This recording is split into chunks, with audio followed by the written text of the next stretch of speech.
para que serve o contrapiso? Ele tem a função de regularizar o nível para poder receber o piso a posterior. Por exemplo, quando se executa uma laje de concreto, o concreto não fica, devido à metodologia executiva, já nivelado.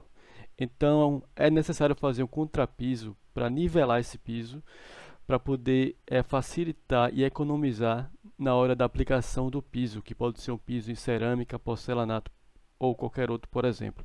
A espessura normalmente desse contrapiso fica em torno de 3 centímetros a 5 centímetros, certo? Aqui tem os materiais que a gente usa para fazer o traço do contrapiso. Cimento. O cimento, um exemplo que podemos usar é o cimento CP3 RS. O cimento tem nomenclaturas, né? Ele pode ser CP1, CP2, CP3, CP4 e alguns outros aí. Não necessariamente precisa ser esse, tá? Por exemplo, você poderia usar o CP2 também, por exemplo. Não é obrigatório ser esse aqui, não. Areia grossa, água limpa, né? E o balde de água. A gente usa o balde de 10 litros, que eu vou mostrar a foto logo a seguir.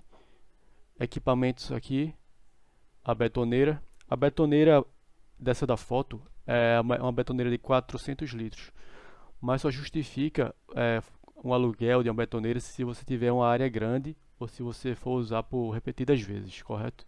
Se for uma área pequena de execução de contrapiso, não vale a pena o aluguel. Aí você teria que, com a ajuda dos serventes, né, fazer essa farofa, né, que a gente chama na linguagem de obra, à mão, né, virando com a pá.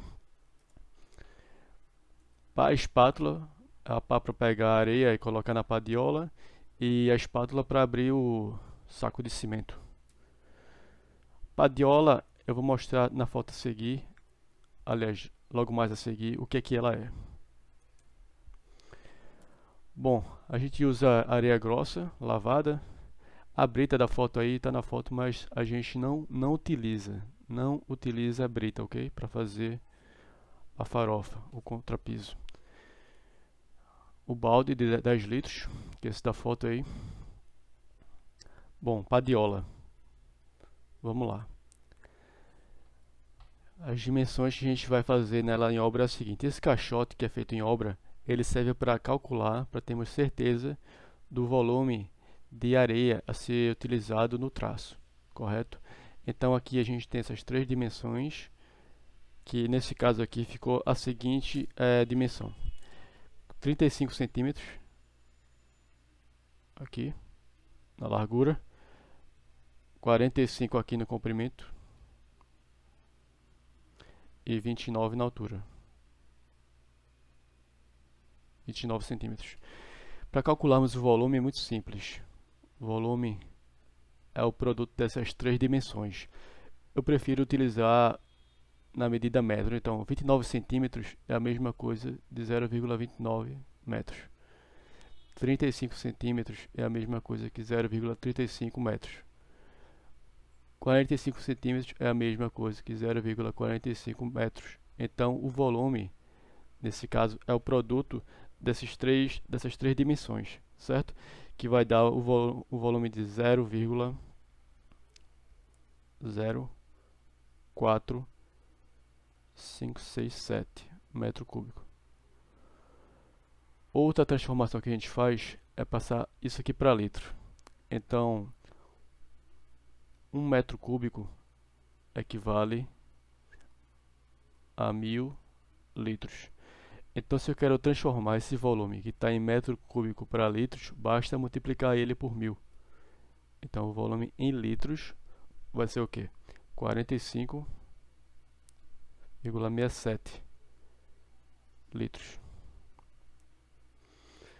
Pronto. Agora, por que eu calculo isso? Bom, então a gente precisa desse volume aqui, que é o volume da padiola, certo? Em litros. 45,67. Vamos passar para uma página aqui mais limpa. Vamos escrever aqui esse volume 45,67. Como é que a gente calcula esse traço aqui? Bom, o traço de um contrapiso, ele varia pode variar de 1 para 4 a 1 para 6. O que significa isso? Uma parte de cimento para 4 partes de areia. Nesse caso, uma parte de cimento para 6 partes de areia. No nosso exemplo aqui, a gente vai usar um traço de 1 para 5. Uma parte de cimento para 5 de areia. Então, esse cálculo do volume da padiola é importante por causa disso. Então, outra informação importante é o seguinte, que um saco de cimento de 50 kg, ele não tem 50 litros. Ele equivale a 34,7 litros. Então, se a gente vai fazer um traço de 1 para 5, o que significa isso?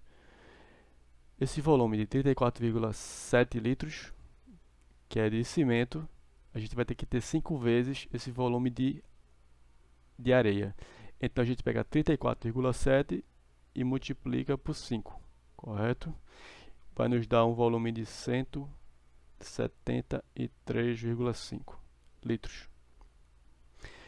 Depois a gente pega esse volume aqui e vamos dividir ele pelo volume da padiola, 45,67 litros também. Isso aqui vai dar o quê? Vai dar o número de padiolas para a gente chegar nesse traço aqui, de 1 para 5, que nesse caso aqui deu 3,80 aproximadamente.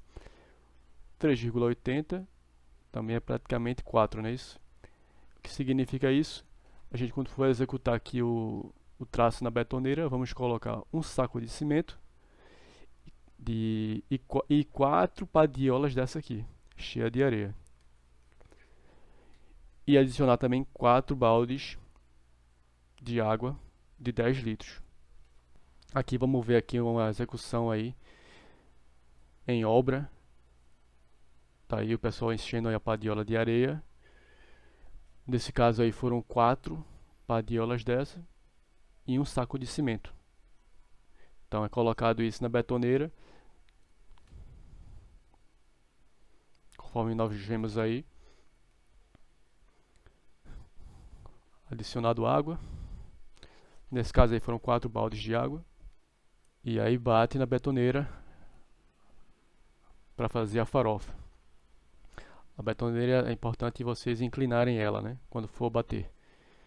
Quando você coloca o material, ela está mais virada para cima. E na hora de bater, a gente normalmente deita mais a betoneira, ok? No vídeo não mostrou, mas o cimento, obviamente, também é colocado na betoneira, certo? Então esse é o procedimento para executar a farofa. Você vai repetir esse traço quantas vezes forem necessários para completar toda a área ser executada. E aqui está a foto da farofa pronta para ser utilizada. Obrigado aí pela atenção. Valeu!